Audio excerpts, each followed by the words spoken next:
Just giving a broad introduction. Happy to stop anywhere. The idea I have is like give a high-level intro from, a quick, how could I say, travel in time across history of cryptography, give some milestones and indicators and things like that. Okay. So what is cryptography? It's described. So this is Wikipedia. So I can't come up with definitions. So, and I'm not the one to be blamed if the definitions are wrong. So it's fully 100% from Wikipedia. Cryptography is the practice and study of techniques for secure communication in the presence of third parties called adversaries. So this is the basis of all of F3 in that sense of speaking. So I'll walk us through how it evolved over time, right? So this is the bit that you might recognize. Who here has seen this thing before? Okay, all right. So the thing is like, it's a very simple mechanism, right? You could think of this chair and this wrapping as an example, right? So if you were to write things across this and you only read at one point, right? The width of this chair is pretty much required for you to read this message. So this is the same thing. So essentially you have a piece of wood, or anything for that matter, and a piece of string, and you just wrap it around. And if the width is, the width or diameter, that's the circumference is the key thing, right? If it's correct, then all the text will be in one line and you can actually decode it, right? So the important bit here is the key is this piece of wood, right? So you need to have this securely delivered and ideally in two separate parts. If you have both of them together, you have the key and you have the message, I can decrypt it. Does that make sense? So there are other cryptographic mechanisms. I'll skip through. So this is what happens. Like you could actually have like alphabets in one direction and another set of alphabets, and then you rotate it. So there's a lookup map. So in this instance, like A transposes to T, and like, and the thing is like when you want to encrypt, it's like forward lookup, as in like A to T, and when you want to decode, is the reverse lookup, T reads back to A. Does that make sense? These are all very, very simple, stupid mechanisms. But if you were to go back in history and look at it, all of these survive for very long periods of time. And one of the things I want to highlight over this is like, if anyone thinks that they have come up with a very interesting, very exciting, very secure mechanism, please, before you use it with putting anybody's life or money at the risk, the very least, ask ChatGPT. Okay? Nobody else need to know. You can just ask ChatGPT and nobody else would know. And if it comes back to you that this scheme is not something new and it's been done a couple of 100 years ago or 1,000 years ago, nobody else would know. Nobody else would break it. Whatever you thought is going to be secure will be secure. And I have a very important message for everyone, and this is the whole idea, because I don't think I'll be able to go through all the slides. The whole idea here is like, in cryptography, I literally have it in a couple of slides, but there's this thing called Kirchhoff's principle, right? This is the most important principle that you should have in your mind, in your heart, whatever it is. So you need to assume there is nothing secretive about your scheme other than just the key. Does that make sense to you? So always assume that. Remember I was telling you about the bit, which is essentially this mechanism of wrapping this is known to everybody. The only thing that's missing is the wooden thing. So that's like a super important thing. So, and I need to say one other bit. Even if you understand, and this is a key, very important thing for anybody who plans to earn a living building cryptographic protocols or Web3 protocols. Even if you think you know and you're sure, that the mathematics of implementation is correct, be aware there are nuances to doing things. Okay, I'll give you a flavor of a couple of things that have happened in the past so everybody understands this. I think I'll get to RSA. When I get to RSA, I'll give you at least a few examples. And then it'll go in your mind as to how important it is for you to do, follow up the small nuances to have your protocol secure. Sorry? No. I was saying, like, even if you know for sure that your mechanism is secure, implementation details have a lot of nuances. Okay? And the nuances, if they are not really followed, it can really result in complete break of protocols. This happened to RSA. So when I get to RSA, I will talk about it. Just happened to IPsec. It just happened to SSL. Even for that matter, Zcash, right? So it's just a very simple thing, and I will give you an intuition. So, imagine I ask you a question, right? If the answer to the question requires you to do some multiplication in your head, even if it's like, okay, right, 3 into 3, right? And the other answer is so ridiculous that you don't have to really answer. I could pretty much know if by just asking you the question whether am I near what it's supposed to be. Does that make sense to you?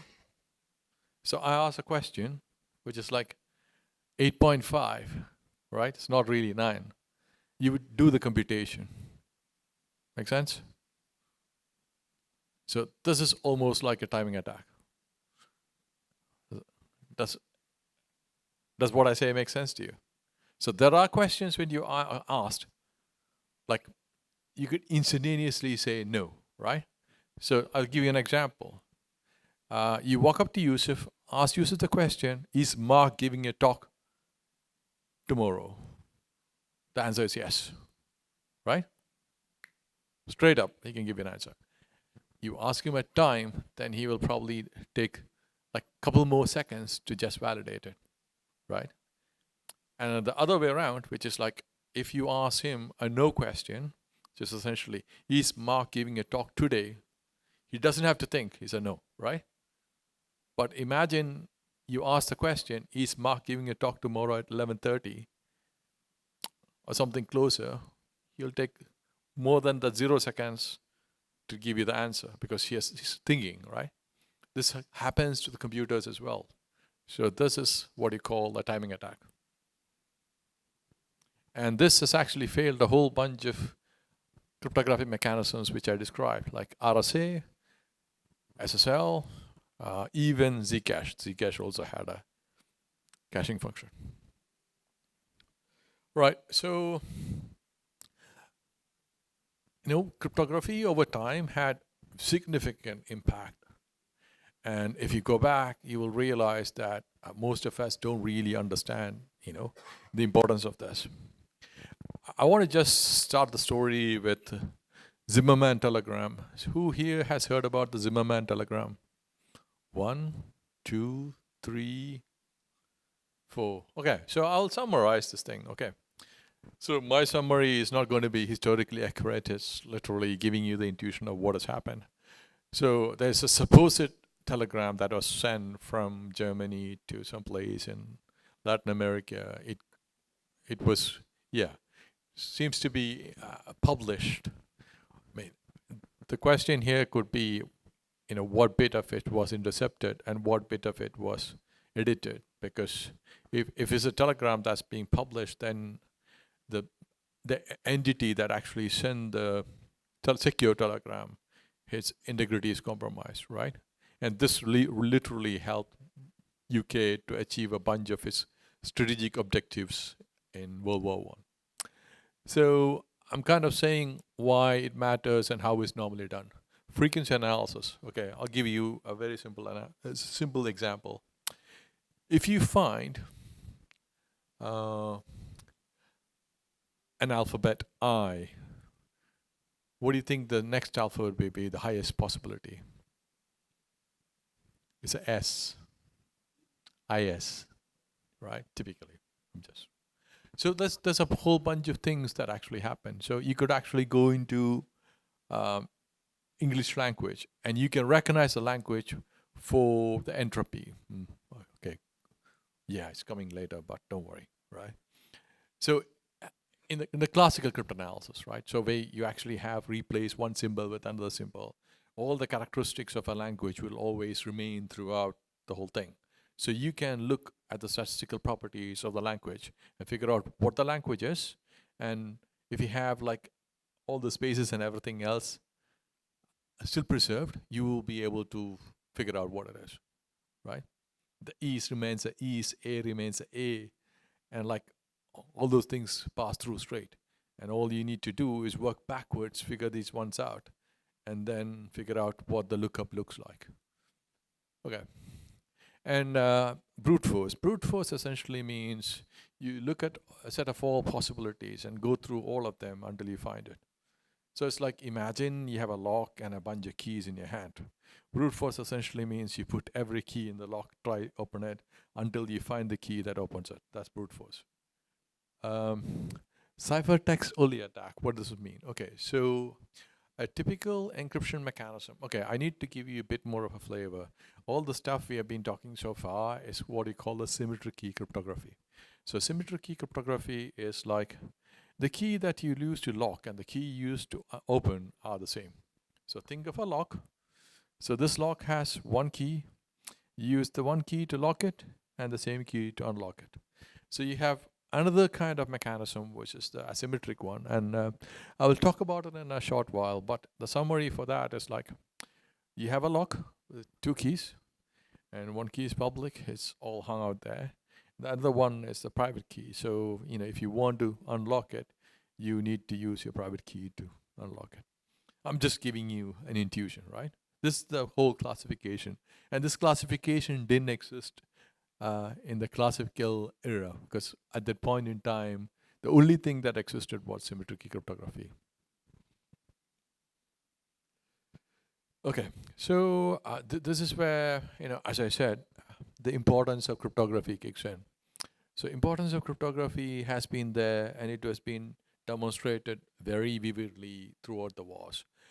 And if you ever read Simon Singh's code book, it has more historical anecdotes and a pretty good read. Okay, it's very light, no mathematics, but it gives you a very good intuition. It touches upon the history of UK and, as in like, the Britain, as they call it, British Empire, and what has happened over time, and how cryptography was used to, I think, put some people to the right. Okay, so in World War II, what happened? There was this machine, right? So in 1920, this guy came up with this thing. I'm sure everybody here has heard about Enigma. Is there anybody who hasn't heard about Enigma? Okay, good. So everybody has heard about Enigma. So it was a three-rotor mechanism. The initial version didn't have a reflector, and Germans got it, and they added a reflector, and then that resulted in, you know, having a reasonably secure classical cryptanalytical device. Reasonably secure is the keyword. So a couple of things happened for these guys. Yeah, this is the British one.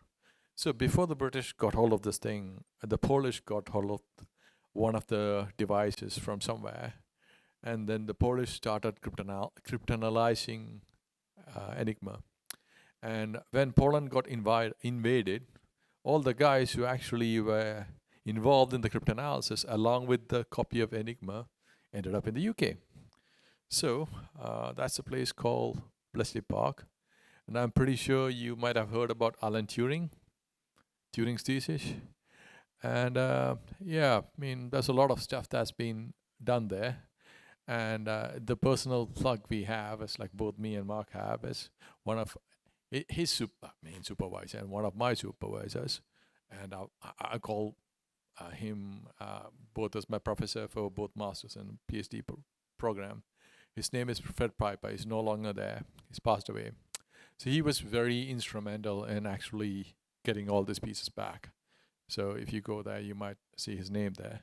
But this was the place where the cryptanalysis was really, really focused in the UK. And there is one book called HUD-6 Story. And if I remember it correctly, that's the story of cryptanalysis of this one, Lorenzo. Lorenz, as in call it. So okay, so just to give you an intuition of what things are and how it really accelerated our computation, right? So imagine this. Remember I was talking to you about brute force cryptanalysis. So you go through each of the keys. So just imagine that you have these keys attached to a machine and a machine doing it.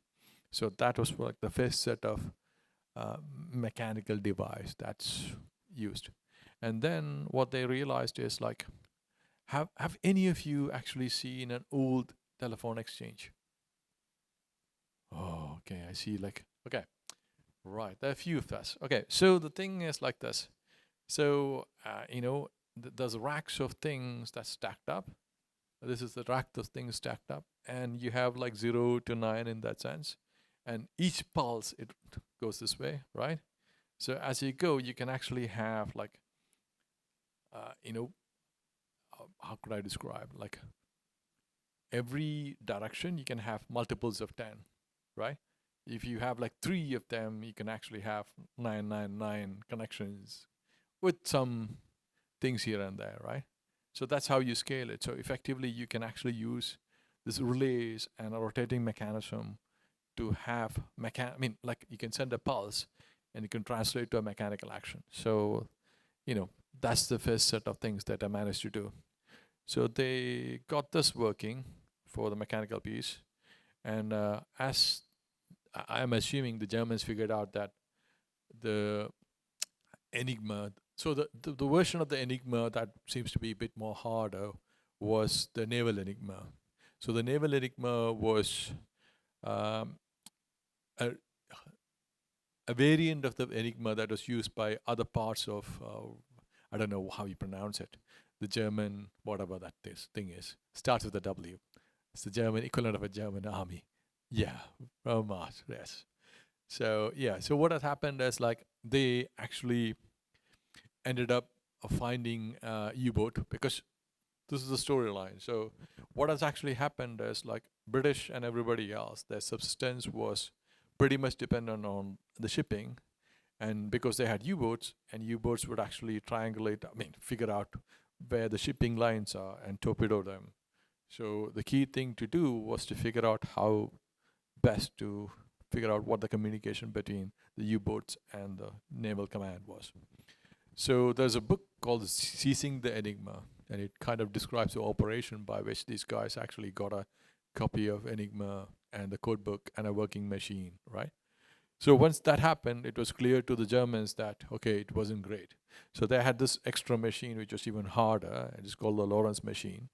If you go to Bletchley Park, you can see all these things. So if you get a chance, and you can even buy a copy of a, I would say electromechanical, it's not electromechanical, it's an electronic copy of an Enigma machine. So you just press a button and there's some electronics and it'll show whatever it is. It's quite cheap. Okay, so yes, this is Colossus. This is the old picture, but you could actually go there and see a working version of it. This is the older version. They restored it. The guy called Tommy Flowers, he's a very elderly gentleman. He was involved in building this. He passed away now, a good few years now. But like, yeah, it's being claimed it's the first programmable electronic digital computer. We're talking nonsense. Now I'm switching gears. So this happens, and one of the funny things I need to say to you was a lot of the classical mechanical tooling, or what I call devices, was sold to various countries. And, you know, it gave the people who have actually broken the mechanism a chance to read whatever secure messages that's being sent across. So this is what I was saying, like whenever you create a cryptographic mechanism, keep an eye on yourself. Don't trust it too much. So story of DES. So IBM actually had this idea for a 128-bit cipher system. They sent it to Nest. There were some changes made. They came back with some interesting changes. First of the changes was, okay, yeah, do the block in 64 bits, reduce the key length to 56, and there was some very peculiar collection of Fiestal, structures that were proposed by NIST back to IBM, right? And what you realize in hindsight is, I'm going to talk about that. There's two cryptanalytical attacks. One is the linear cryptanalysis, and the other one is the differential cryptanalysis. Differential cryptanalysis came first, and the man who invented this, we will have to hear his name multiple times, and it's very possible you recognize his name if I mention the name again. His name is Shamir, Adi Shamir. You probably have all heard about Shamir's secret scaring scheme, and that's kind of one of the things that's there. And what has happened is he came up with the differential cryptanalysis. Okay, did I go through all these things? I'm going to skip all these things. Okay, so this is how it happened. And the suspicion was, 64 to 56, 8-bit loss, 8-bit loss. I mean, not even that, from 128 to 64, and from 64 to 56. There are lots of suspicion. I am not here to give you suspicious theories, but very likely some entity had enough of resources to actually cryptanalyze it, and that allowed them to have an advantage, right? So, yeah. And in a brute force of DES was done. It's called a distributed DES. And there's this thing called Electronic Frontier Foundation, EFF. So if you go back and you can actually see that the details of all the machines are public, and you can actually, if you really are curious, look it up. There's actually a book on it as well. Okay, so there you go. So as I was saying, you won't miss, or let me rephrase it. You can't not have any significant topics in cryptography in one sense of speaking without Adi's name being mentioned. So he and Eli Binam came up with some mechanisms to look at, DES. And the surprising thing was that the feedback that they got from, remember back in time when IBM first produced Lucifer and sent it to NIST, they got some feedback. They had some peculiar choices of S boxes or substitution boxes that they were asked to keep. And they seem to be pretty resistant to differential cryptanalysis. Oh, this sounds interesting.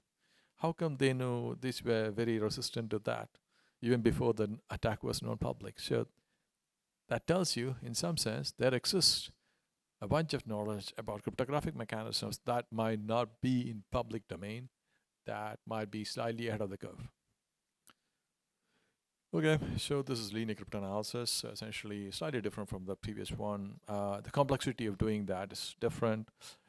The differential cryptanalysis is like you take two sets of text and you change the text and encrypt it and see how much of a difference happens on each of the rounds. In that sense, you can actually use that and then get some intuitions. If I'm not mistaken, it's 2 raised to power 43, meaning like that's the amount of text you need to have to decrypt some of, get the keys back. All right. Okay. So yeah, literally I was talking ahead of myself, right? So there was this distributed attack on Dash. I can't remember. Oh, it's 98. Okay. So 98, they literally did it over like 3 days period of time, something like that. And they improved it quite fast. Like, they had a couple, it was a challenge. And then they, once it was broken, they improved it. So, okay, now I'm switching gears and I'm going to talk about hash functions. So, the way I would describe a hash function is like, it's a one-way function. You have an egg and you make an omelette. There is no way in hell that you can actually convert, except nanotech, that you can convert an omelette back to an egg. Okay? So you start with this, you end up with the result. And that's important. You can only produce an omelette if and only if you have an egg. My cooking skills are zero, so please don't call me out on this, but my understanding is to make an omelette, typically you require an egg. And omelette is a proof of existence of egg and your ability to access an egg, right? So that's pretty much what hash functions do, right? Okay. Oh, I'm going to Yeah, there are ways to create hash functions out of block cipher. Ignore that bit. Yeah, so there are only two things that you really want to be sure of. The way I would say is like in an imaginary world, different eggs have different colors. Just making this up so that it's easy for you and give you an intuition. And if you have like a red egg, that's a chicken egg. And if you have a green egg, that's a, what's the other one? Duck egg, okay? Just forgive me. I'm pretty sure duck or chicken wouldn't produce green or red eggs. But the thing is, like, it actually allows you to map this very clearly, right? So there are two things that need to happen. First one, I said, the one-wayness, right? For you to have an omelette, you need to have an egg. Once you make an omelette, you can't go back to the egg. That's a one-wayness. It's only one way. And the collision resistance is the next thing, and I'm going to use my colored egg example. So collision resistance is like, I can't make an omelette of a particular color by taking two different ones and getting the end result. So if I have a green egg and this is kind of broken in my mental model, but and a red egg, red egg. If I want to have like a red egg, I can't do that with a green one, right? So I actually have to have a red one. So two of them would never result in, as in like a omelette from a red egg and a green egg wouldn't result in the same one thing. But if you mix it, yes. But typically speaking, each of them on its own. So two inputs wouldn't map to one output. That's essentially what we call a collision resistance. Okay, that's how it's written mathematically. Given x not equal to y, it's not possible for both of the hashes to be the same. Okay, so ignore this bit. That's not really matter. Okay, so why does it really matter to have hash functions? The reason it matters is the following, right? You could actually prove certain things without revealing what in a symmetric setting. Yes, we have other techniques like zero knowledge, but in general, like imagine we take a bet. The mechanism of the bet is like, I won't tell you what I'm going to bet on, but I will give you the commitment. Commitment is like, okay, what I said. So effectively, you can have a text file. You say, Anish's talk at 11:30 is boring, right? And you make a bet. And you give your friend the hash of this thing, right? So the hash is given ahead, and you keep the text. At point A in time, when the event has happened, you want to reveal it. So you give the text. You also describe what it is, which is essentially what hash function you're using, and are there any, any kind of padding or any salt or anything like that, right? So if any of those things exist, then you need to give it to the person, so the person is able to construct the hash from the text, right? So both of them are mapped. So at any point in time, whenever you want to validate it, you go there, give the text. So your commitment has happened at T, the other person happened, and the event has happened. Now you want to go back and test whether your bet was right or wrong.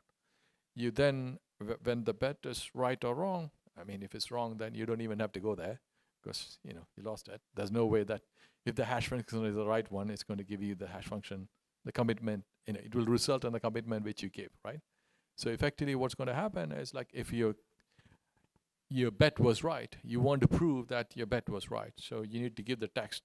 And imagine the hash function is MD5. You take the text, you put it to MD5. It will come out on the other end, and you go, the hash you got is the cache that you give for the first bet, right? That's what the whole idea is. And this is pretty much most of the basis of our blockchain things are, right? So mostly you deal with hashes, and what hashes give you is the ability to map a large set of things to a small set. And obviously, as I said, like even though we want to have this imaginary property of collision freeness, given there's a large set to a small set, some collisions will happen. Oh God, okay, that's fine. Right, that's okay. I'm just going to go give you some intuition of what happens to hash functions. So this is like MD5. Message digest series was a series of hash functions that were created by Rivest. And I think there was MD4. This is the story of MD5. MD4 got broken, and MD5 got broken, and SHA was broken. So I'm just going to give you like literally how fast things progress, right?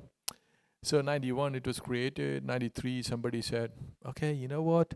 One of the steps inside this hash function, we think we might have some slight problems. And in 96, somebody found collisions in the compression function. In 2004, like there was a paper published, and this is interesting, like a bunch of Chinese researchers kind of said, you know, we might have cracked the whole thing, right? And this opened up a gate of problems. If you were around at that point in time, you would have noticed that most of the Microsoft Windows, we had certificates. So once you have collisions and you could actually find text that matches a certificate that's previously issued, that opens up a whole bunch of problems. So yeah, people were able to insert random device drivers for Windows, and yeah, that resulted in bigger problems. I won't go into it, and you know, if there's some bottom-up session where they want to look at this problem, they are most welcome to. I believe in one of the panel sessions we mentioned about the Iranian problem where the Iranian centrifuges went nuts. Part of the problem came out of this because they had some Windows drivers, and the Windows drivers all have MD5 functions.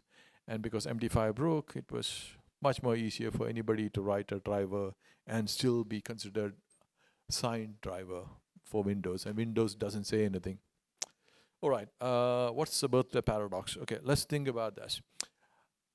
How many people do you think there should be in a room so that two people will share a room, share a birthday with at least half a probability?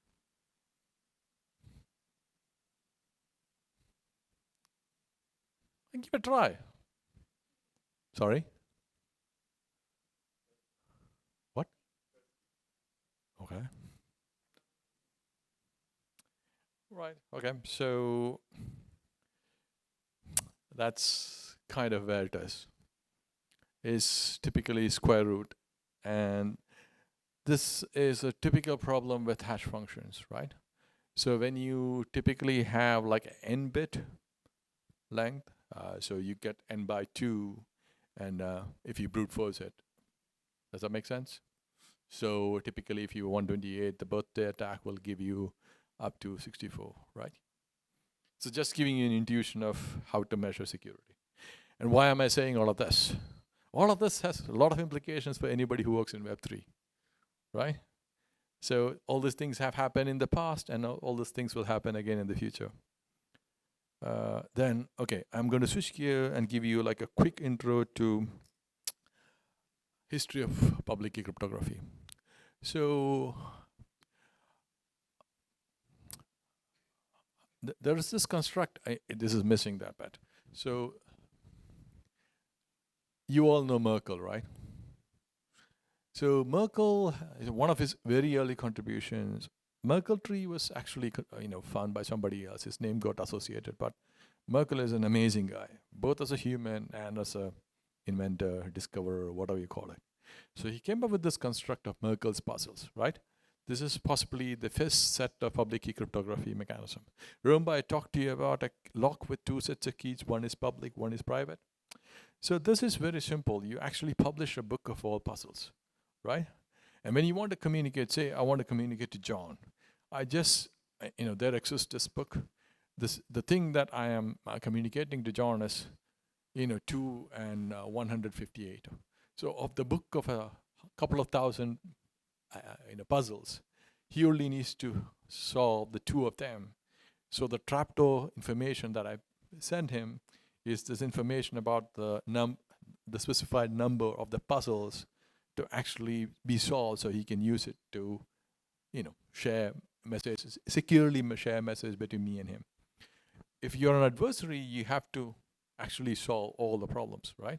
So the thing that actually really brought public key cryptography to everybody's use, or allow blockchains to happen, is the fact that you could securely communicate with anybody else without actually ever meeting them. Okay? So typically, in a previous instance, when you had like asymmetric cryptography, you had to have some mechanisms to share the key, right? Now you had this mechanism to literally, encrypt and send secure messages between two parties without actually ever having to share public information in that sense. So I will talk about a bit of the schemes, just touch it so you get a feel of it. So first of them was Diffie's one, and then Rivest and the rest of the guys came up with RSA. I'll show you like there are some nuances attached to all these things. So first of the start of the problem with public key cryptography is you're going to play with very large numbers. Show of hands. Do you know what all your normal machines have as the largest number? 32 versus 64, show of hands. Okay. Right, so, typically they go up to 64, but the cryptographic mechanisms require very, very large numbers. So you end up actually having arbitrary precision number theoretic libraries to do things. Okay, so I'm going to start with Diffie Hellman. This is how Diffie Hellman will look like. In a simplest sense of speaking, I'm just using parity.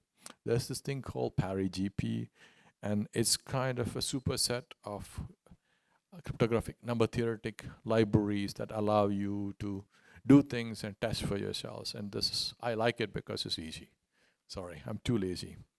So there's an underlying number theoretic library called GMP. I will mention it briefly later, but this is quite trivial. You have a generator group, two parties have A and B in that sense. And, once there's a group agreed, one picks A and, one picks B, and you could actually share the whole thing, like communicate between the two, and you will both have G raised to A into B, A plus B in that sense. So that's a shared key, and nobody else outside the two of them actually have this. Then you can actually communicate using this key, using all the symmetric key primitives. That's typically what everybody does. You use the symmetric key mechanism to create shared keys. I'm just giving you typical mechanisms, and then you do whatever you need to do with the key. Okay, so, right. Okay, so I'm sorry to bore you with this, but just an intuition. So when you do multiplication, the multiplication we all were taught in the school is called school big multiplication. And the complexity for that is pretty high. I mean, if you were to ever do that and you were to do large multiplications, you'd be sitting there for a very, very long period in time, because the size of the numbers are like, 1024, 2048, 4096, that kind of length. Right, okay. So yeah, this is the bit that I was talking about. So there is this mechanism by which you could take any arbitrary number and you do that on a machine. So it's the GNU multi-precision, and that's the thing that most likely you will all, if you ever touched Linux, you would have seen this thing, GMP, right? If you ever compile anything, say OpenSSL, has anybody compiled OpenSSL? Show of hands. Who is familiar with OpenSSL? Okay, 1, 2, 3, 4, 5. Okay, so for those of you who don't know OpenSSL, most of the servers that you use this library to provide you with a lot of the cryptographic mechanism. It's called OpenSSL. There's a there's an OpenSSL dev list and a user list. It's an interesting place to hang out. So it uses GMP. So, and you want to compile this gmp.h, which actually provides all those things. And the rest of the stuff are all here so that you get an idea. The last of the one NTL is from Victor Shoup. There is a very good book which ties together number theory and cryptography. And it's the earlier version of the book is free. So just given I mentioned it, I'm just saying, look up Victor Shoup and his book. The last version, like the public version is there, and there's a paid version which is slightly different with more bug correction. So the thing that's relevant here is parity GP. You can download this. It's for Windows, it's for Linux, it's for Mac. Very easy to test things. As I said, every time you do something, test everything with somebody else have done. This mechanism is called test vector. So imagine you create a cryptographic mechanism, right? You want to have a mechanism to make sure that when it's encrypted and when it's decrypted, it gives the right results. So you have this thing called a test vector. So the same applies for your number theoretic operations, right? So you want to have somebody else who you know has been tested, really battle tested. So parity GP is one of those things which is very battle tested, and you can get away with, running some stuff. You come up with some crazy, interesting new mathematical stuff, and you want to test it. Try this. Okay, so integer factorization, this is all required to run something like this, right? It just does the thing for you. So why is this interesting? So this is interesting because this is the basis of RSA, and this is RSA. So what essentially the whole magic is effectively this line over here, and that gives you this ability to magically send messages to some party. So you could actually see you can encrypt and you could decrypt. You just have two pieces, E and D, and an N, which is a modulus. So N typically is a very large number. The larger the number, the harder it's. So the hardness of this whole problem is to, given a very large number, find its prime factors, okay? So that's the thing. And I think I have I thought I actually had, oh no. Yeah, don't worry. There are well-known standard techniques to do all these things, and the hardness of it is known, and it's been proven to be NP complete. So elliptic curves. So elliptic curves is another set of very interesting stuff. I'm pretty sure Mark here is going to give a bit more of details about this. I'm going to skim through so you all get a geometric intuition of how things work, right? Okay. Again, Mark is going to talk about abelian groups and finite fields. This is what the bit that really matters. So this is how a normal elliptic curve looks like. And the thing with the elliptic curves is they have a very interesting property, okay? So you see P, Q, and R, okay? And I will tell you why this is an interesting thing. So when you actually want to add 2 points, right? What you do is you draw a line connecting P and Q, and that line intersects R, okay? And when it intersects the curve, when it intersects the curve, you flip it, or you reflect it on x-axis. And that is actually the addition of the 2 points. Does that make sense?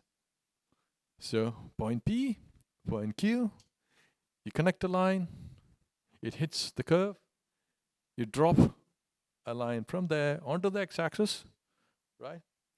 And it cuts the curve over here, and the place where it cuts, that's where I equals P plus Q, right? So given any point, any 2 points, this is the geometric way of actually doing point addition. Okay, so next bit is how do you do this when you have just 1 point and you want to double the point? You pretty much do the same thing. So you draw a tangent, it hits, right? Hits the curve, you drop one, that's here.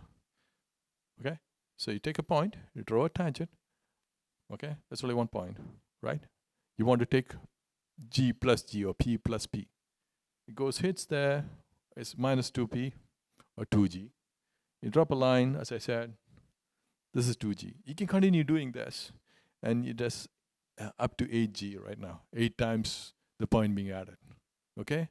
And why is this interesting? Remember, I was kind of talking about Diffie Hellman, right? So you could do the Diffie Hellman with elliptic curves. I think I might have Diffie Hellman. Yeah, yes, sorry. I was thinking ahead of myself. So same stuff. Remember, I was just telling you about a generator of a group, an A and a B. And instead of doing the normal modulo operation, you can actually do this in elliptic curves.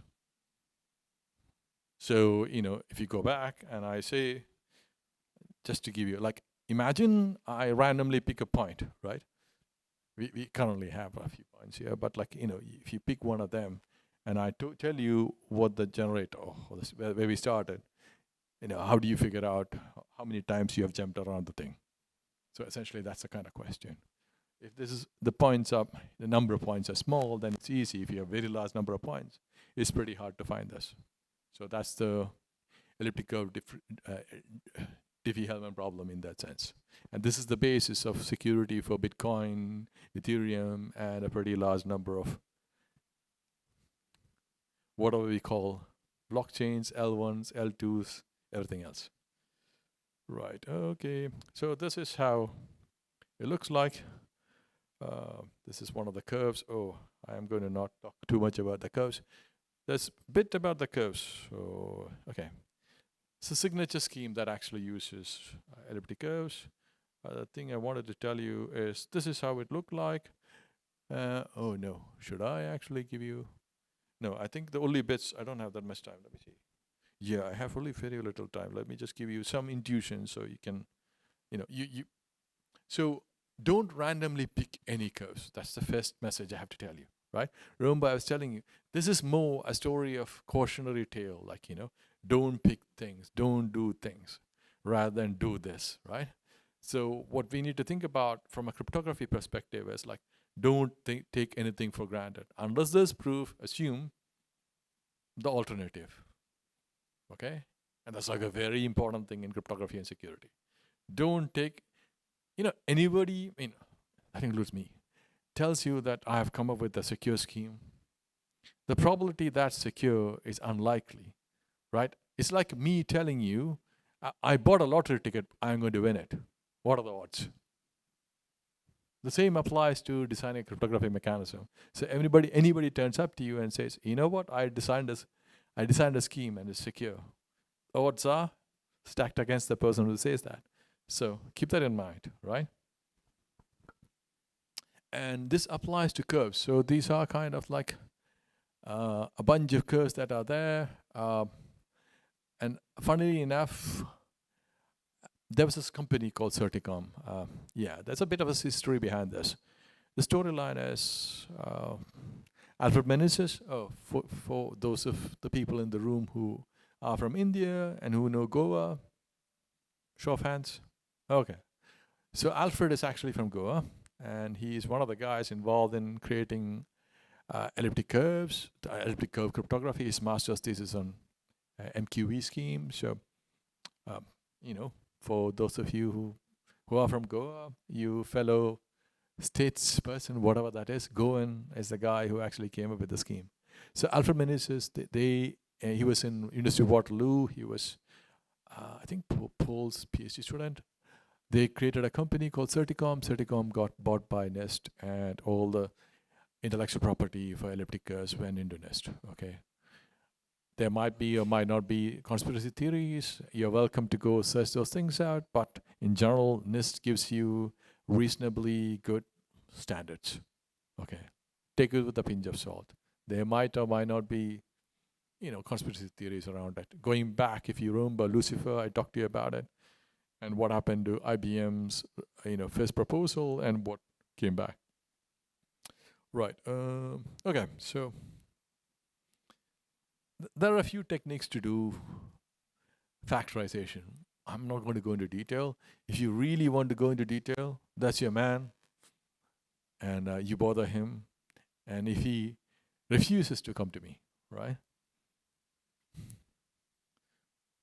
Okay, now I'm going to switch gears and talk a very tiny bit about zero knowledge and let you all have your free time back before, Amin kicks in, right?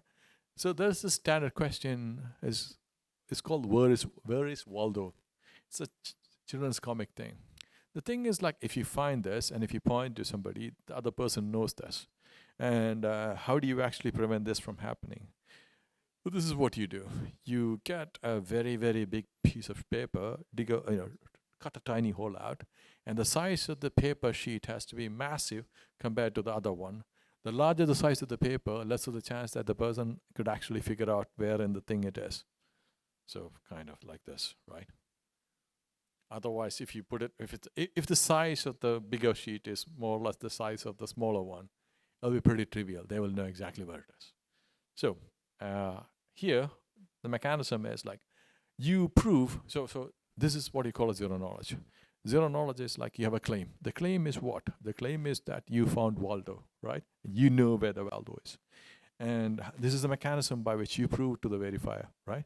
So you are the prover, the other person is the verifier. So imagine I say to Yusuf, I know in this picture where Waldo is. And he would ask me, okay, I'm going to verify you, prove it to me.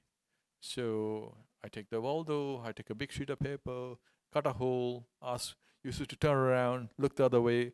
I put it, and bingo, he can actually see it. And we can run this multiple times. You say, Anish, I know you are a bit tricky, so I believe you, but prove to me for sure you know it. So you could do this thing multiple times, right? And the thing with zero knowledge is you can run these things multiple times, and you would never be able to find exactly how I do it. I'll give you one more example. Same example, as in like, Yusuf is going to be my verifier, I'm the prover.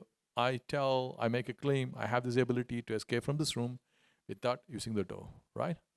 So me and Yusuf go outside. I am let inside by Yusuf, and he closes the door behind me. And like 5 minutes later, he sees me outside, okay? What is my claim? I can escape from the room without using the door. And how does he know the claim is valid? He sees me outside, he closes the door behind me, right? And what is zero knowledge? The way in which I escape from the room is not known to him.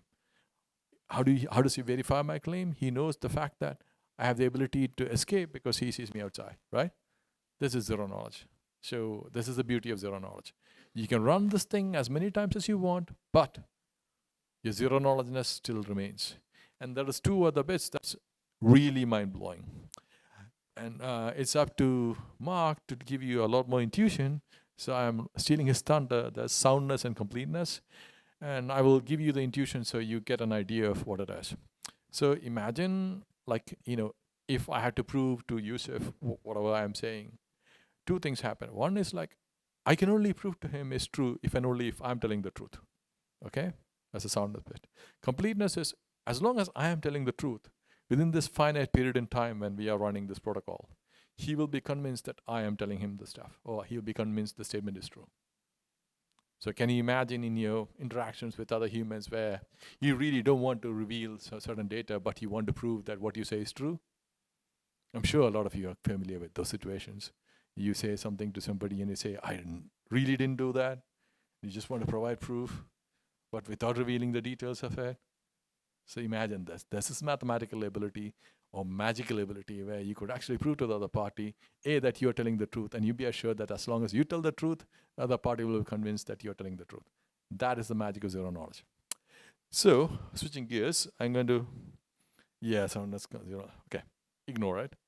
So there is other bit that I want to touch upon called FHE and give you like a quick flavor and why some things are relevant, some things are not very relevant. Okay, I haven't touched on TEs, but if you guys really want, I'll give a talk on TEs if and when required. So FHE. So FHE was invented by Craig Gentry. He's Dan Burney's student. And I'm damn jealous of this guy, okay? This guy actually was a lawyer. I'm not kidding you. He was trained a lawyer. And then he ends up as being Dan Burney's student. And in 2008, 2009, he comes up with this mechanism by which you could search on an encrypted database, essentially something like this. Normally you go to Google, you search for something, say, you were planning to come to Trivandrum, right? You searched on Google cheap flights to Trivandrum. You open up your Gmail, the first thing you see on the top is advertisements for the flights to Trivandrum, right? So you really don't want this to be the case. You want to be able to search on Google and only you know what you search for and the results are valid for you. This literally is what FHE is being able to search in an encrypted database, right? So you go to Google, you search, only you know what you searched. Google can actually do the work for you, which is like go find the answers, but it's not able to recognize what it searched for. That's FHE. So I talked to you a bit about ZK and a bit about FHE, and kind of, if you end up in a position where you have to make choices, I just wanted to give you an intuition. So, what is unique about ZK and FHE? Again, the scalability thing is a questionable one, but as it stands right now, both of them can actually provide you with privacy. Scalability, at this point in time, relatively, ZK is more scalable than FHE. And FHE is composable in a sense, like you can actually add up lots of stuff and you can still get the results, okay? And last of the bits is this bit. I just want to, again, this is very much to give you an intuition of stuff. These are buzzwords, MPC. And if there is no talks on MPCs, I might come back, or Mark might come back and give you a talk on secure multi-party compute. FHE, that's what FHE is. ZK is zero knowledge, right? Privacy model, just how is it actually private, right? So MPC could be something like this, right? Imagine there are three people, or like imagine there are 5 people and you want to actually reconstruct it with shares of 3 people. Typically, you are aware of it. You have used some multi-signature schemes, right? Who here has heard about SAFE? Okay. Right, okay. So SAFE is a mechanism by which this is done. An example of it. Okay, FHE kind of gave you an idea, but and more people are using it. There's supposed to be a talk to be given by Rand, right? Still happening? Okay, so there is this very interesting startup called FAMA, FAMA, and they run FHE.org. The founder happens to be an acquaintance, and he's volunteered to give us a talk, but it might only happen on the 16th, so if you're around, he's busy during this week, so apologies. So that's that. And ZK, you have a series of talks, starting with Mark. Then there is one talk on stocks, and there is one talk on StockNet and Cairo. So at least you have 3 talks. Okay, so I think I am pretty much done with my talk. So yeah, so if you're really interested in classical cryptanalysis, I know somebody asked me this question. Oh, I think he left. Varun, yes, he asked. Sorry, he left. He left in the morning, so you can tell him this. So this is the second book, James Bamford book. That's a pretty interesting one. That's an old book. It's about history of NSA, or they call it the Glass House. And this is, the first one is a Doe book. It is slightly more mathematical, but it's funny. I mean, when I say funny, it's like it's not very heavy mathematics. It's pretty light read. Oh yes, see, I was talking to you about. So David Kahn is the guy who writes very interesting books. If you manage to get any of these books, very well worth a read. Seizing the Enigma is the thing that if you read, you will understand to what extent that people go to get hold of devices, their code books and things like that. And Colossus literally gives you it's a pretty thick book. Pretty interesting, gives you history of compute and also a bit about cryptanalysis. Slightly quasi-mathematical, there are some equations here and there. Good book to replace your pillow. You'll definitely go to bed if you read it. And this, again, I am very biased. As I said, my professor wrote the book, but I consider it one of the best simple books for anybody who has never been exposed to. Oh, in fact, both of them are taught me. Sorry. So Sean, he used to teach at MSc program in Roy Holloway. Fred was Sean's supervisor. Sean, yeah, I shouldn't go into details, but he's a very solid cryptographer. He had a submission for AES candidates. So AES is a thing that replaced DES, and Sean actually had one of the candidates in the top 10, right? Last final 10. So this is a very tiny book, as it says. It's a tiny book, very little math, very readable, very accessible. Yes, and this is the one which I was talking about. So Alfred Meneses is the Goan guy, Paul Van Onhorst and Scott Van Stone. These 3 guys actually wrote this book, and this book is free. You can download it from the internet. It's somewhat dated, 1994, 96. And the thing is, it has a lot of stuff in there, right? Again, a lot of caveat for anybody who plans to implement any of these things. Understand the caveats attached to implementation. This is just the math, okay? Yeah, these guys actually created Certicom and Nispot Certicom. And I shall keep my mouth shut. I don't think there's any time left. So if you have questions, I can probably take 1 or 2 questions before. Oh, yeah. John, you're my friend. You're not supposed to ask tough questions. Please wait. Let him give you. Yusuf, run.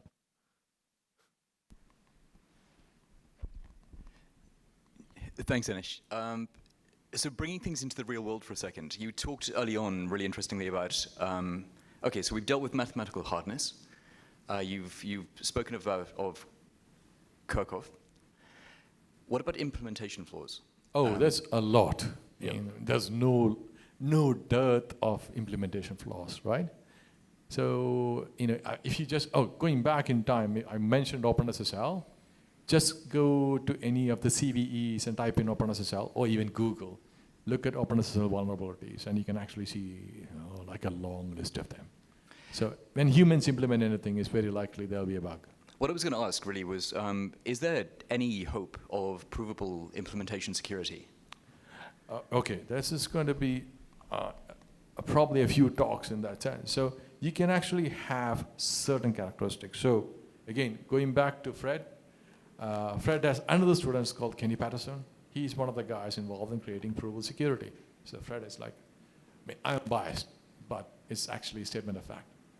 Kenny was one of Fred's students, and Kenny is one of the guys who created provable security. So provable security gives you a framework by which you can actually model adversarial actors and give inductions of bounds in terms of complexity.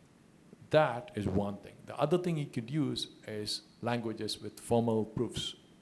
So you can actually combine both, and you can get. So if you go back in time, and there's a rainbow book by, I think it's NIST or one of the US DoD, which gives you details of how to build things. And one of the things in there is this. So it tells you how to test things and stuff of that sort. So 2 pieces. One is like formal verification mechanisms. So you could actually have Haskell or things like that, or formal languages give you proofs of whatever you implemented. That's one thing. Then the other thing is how you model it, and you can actually have like again, having proof in a provable security sense doesn't really mean it's secure. Just giving you.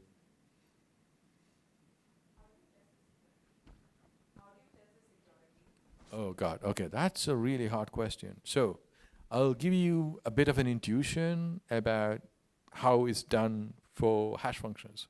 So imagine in an arbitrary world, you woke up suddenly and you thought you had found a hash function, right? The first thing is called a set of tests called diehard, okay? D-I-E-H-A-R-D. And it's like a whole suite of random tests that you need to go through, and the statistical outcome of that decides whether your hash function is anywhere good. So another thing that I kind of mentioned during the talk is I talked about test vectors, right? So it also gives you some intuition. And then the obvious thing, typically what happens is humans apparently are really good at recognizing very tiny deviations. So just so that you understand this, 2 to the power minus 43 is differential cryptanalysis. 2 to the power minus 47 is linear cryptanalysis for DAS. I don't think the current machine learning models would recognize that level of a deviation in that sense. Does that make sense? So humans are really good at recognizing. So peer review and testing by other people, that's typically what you do. So there's a bunch of tests, bunch of mechanisms, then people who do this for a living. So if you ever come up with a cryptographic mechanism, for whatever gods or goddesses that you don't believe in, their sake and everybody else's sake, send it to a reputable cryptography conference so other cryptographers get a chance to break it, and if that's not broken, it doesn't mean it can't be broken, but at least it gives you a feeling that it's somewhat okay. So that's my 2 cents. So thank you very much.